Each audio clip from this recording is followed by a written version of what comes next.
Workers are sometimes required to enter areas where specific hazards can make these spaces dangerous to health and safety.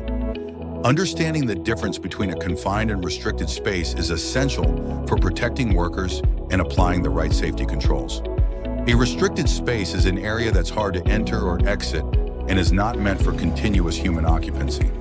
Common examples include attic spaces, trenches, crawl spaces, and below-ground vaults. On the other hand, a confined space involves added risk. A restricted space can become a confined space if it presents hazards such as low oxygen levels, toxic gases, flammable vapors, changing internal conditions, or because work activities in the space introduces additional dangers to workers.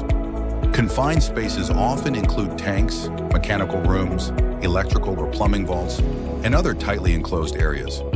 They're not designed for regular work and usually have limited entry and poor ventilation. Here's an important reminder.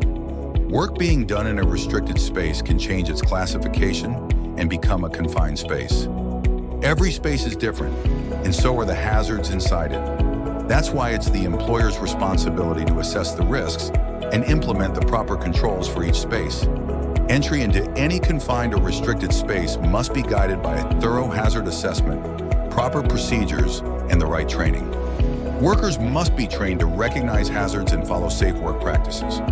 Employers must develop and follow a code of practice that outlines all confined and restricted spaces in the workplace, procedures for safe entry, and requirements under Alberta's Occupational Health and Safety Code, Part 5.